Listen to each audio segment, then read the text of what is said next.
Hi, I'm Kara, life coach, wife, and mom to 4 incredible and unique children. It wasn't all that long ago that my son received a diagnosis that had my world come crashing down. I lacked the ability to see past the circumstances, which felt impossible, and the dreams I once had for my life and family felt destroyed. Fast forward past many years of surviving and not at all thriving, and you'll see a mom who trusts that she can handle anything that comes her way and has access to the power and confidence that once felt so lacking. I created the Special Needs Mom podcast to create connection and community with moms who find themselves feeling trapped and with no one who really understands. My intention is to spark the flare of possibility in your own life and rekindle your ability to dream. This isn't a podcast about your special needs child. This is a podcast about you. If you are a mom who feels anxious, alone, or stuck, then you are in the right place. Welcome. Hello and welcome to the Special Needs Mom podcast. I want to start the episode with a couple shout outs. I always think these are kind of fun. And not last week, several episodes ago, we released the episode called Extreme Mother, in which I dared you to respond and declare and own the identity for yourself. And you did. And I love the variations that came in and how you just added a little bit of note about what was going on in your life. And it really did. I mean, I told you in the episode it would make my day, and it did more than that. It was so much fun. So thank you and keep it up. This is also by the way, you're welcome anytime to send this show, aka me, basically, a message and note. I don't get to see your name unless you tell me. I do get to see where you're from, and it's super fun. So here's a couple of the messages I received. Hi, Kara. I'm an extreme mom too.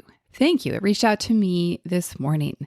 Myself and my oldest daughter went for a sea swim in Ireland between the showers, and it's 17 degrees here. That's Celsius, ladies and gentlemen. So which that sounds like super cold. Okay. Thanks again, Sheila in Ireland. Well, welcome. I was just tempted to try to do an Irish accent, in which I think we can all be thankful I did not try that. Okie dokie. Next, we have a mom from Hawaii. It says, I'm an extreme mom. Left it simple. And I was like, yes, you are. Thank you for declaring it. And lastly, from Murphy, North Carolina, we have, I'm an extreme mom. Thank you for helping me feel seen and validated as an extreme mom. Well, thank you for helping yourself feel seen and validated and for taking on my dare. So well done. With speaking of valid and feeling seen, that is the essence of our conversation today. My goal for this episode is to give you additional data points to build the case for yourself that you are not the only one that has it this hard. Nothing has gone wrong to have had it go this way. It is just what it is. Why does this matter? It matters because the thoughts that we tell ourselves, or maybe better said, specifically when we tell ourselves that we have it harder than others, or that others don't have it as hard as we do, that leads us to self-pity. Self-pity being defined as excessive, self-absorbed unhappiness over one's troubles. Now, if you're like, oh geez, now let's add this to the list of all the things I'm doing wrong, just hold your horses for a minute. Let's not go there. We're actually going a different direction. Self-pity is a sneaky little creature. It leads you to resentment, hopelessness, bitterness, loneliness, all the things that I know we often deal with. So does not traveling down the deep, dark road of self-pity, does that make the hard go away? Indeed, it does not. I think everyone understands this. But the good news is that you are a whole person, you are a capable person, and you are in the driver's seat of your life, even though I know it probably doesn't feel like it. You can do hard. especially when you know there are legions of other moms just like you, sweating and crying and giving their all just like you. It's literally my job to relate to you in these ways. And let me just tell you, it's not a hard job because I believe so strongly in the essence of who you are. I get to experience women and men. I work with some men, but mostly women. I get to experience the deepest, most powerful expressions of who you are. And I think that is like the biggest gift for me.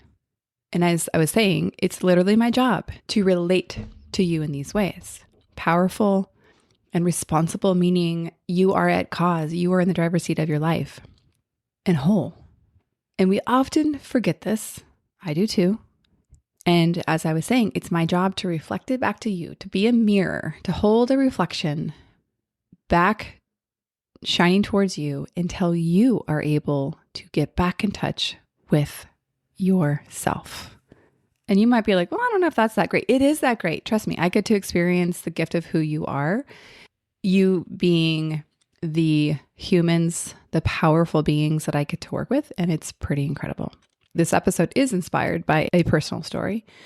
And sometimes I share a little bit of details, but I do try to actually pull out my experience rather than all the details. So I'm not going to give you a play-by-play of what happened. It actually is quite a long story.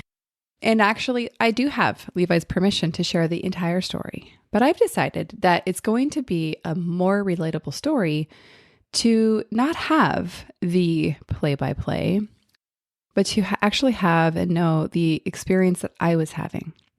So let's go back to that day. It was a Tuesday afternoon, and I found myself in a sudden, confusing, and scary situation. My son happened to be home sick, so it was just he and I. And it wasn't clear if he was or wasn't involved in what was going on. Thus, the confusion and, because of the nature of my son, suspicion. The situation was life-threatening. It was very public, and a lot of other people were involved. And it was completely out of my control. I want to emphasize how scary it was. It was also unbelievable. Like, this thing happens to other people, but certainly not me. I never thought I would find myself in that particular situation. Yet there I was, in the midst of it, doing what needed to be done, acting quickly, and might I add, heroically. And I, in those moments, experienced something, what I'll say is critical and profoundly powerful. Those are the moments where I could have easily thought, something has gone wrong. Nobody has it this hard. There's no way out. Which, as I mentioned before, this concept of self-pity would lead me down the dark road into loneliness and, the road that self-pity leads down to things like resentment and bitterness and hopelessness and loneliness. Yet I was on a much different road. And to explain why, because I'm not suggesting it's because I'm profoundly evolved. Yes, I've done some work and I've, have some training as a coach, which is very helpful. But let me back up to earlier that day. I met with a client. This is a woman who I deeply respect and admire.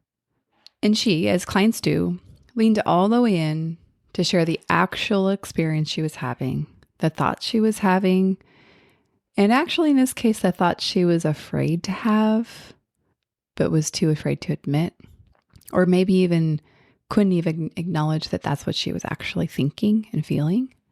And we talked about her particular situation, one that if I strip back all the details, was about being with something that was uncontrollable and uncontainable. And I sat with her in the devastation of her own disappointment that she was having these experiences, not just having the uncontrollable situations or the circumstances, but actually the experience that she was having in relationship to that. And I reflected back to her that which she wasn't able to see. And that is how hard this is, how high her expectations were of herself, of how she believed that she should be handling it. And I offered the opportunity of acceptance, just was accepting what is. It does not mean we're approving it. It just is letting what is be what is, which leads to peace, reminding her that she's not alone. Nothing has gone wrong. And nothing is wrong with her for thinking the things that she was. And so these are the stories. These are the experience I get to hold all day long as I coach other people. It's the inner concerns and the deepest desires. I get to see people the way that they may not share with anybody else. And the experience is beyond moving because I get to see people, well, at their most vulnerable, but also when one shares their deepest desires and yearnings, it is just a beautiful experience of being with another human being. And beyond making a living, the impact to me is that I have so much evidence for the thoughts that I need, that I want to have the life experience that I want. These are thoughts like, what I'm living through is hard, but I'm not alone. Nothing's wrong with me. It reminds me I can't do this alone. A lot of us have that belief that we think we should be able to do it on our own, or that because we need other people so desperately, that something's wrong with us. And I'm like, oh, actually, it's the opposite. Like, we literally can't do this on our own. And I don't believe that we can. And that there's hope.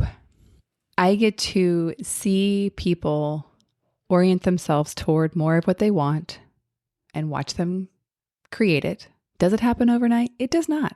I won't lie to you about that. But day by day, it does. We don't stay in these dark and desperate places when we orient ourselves toward this possibility. So back to the experience that I wanted to share with you.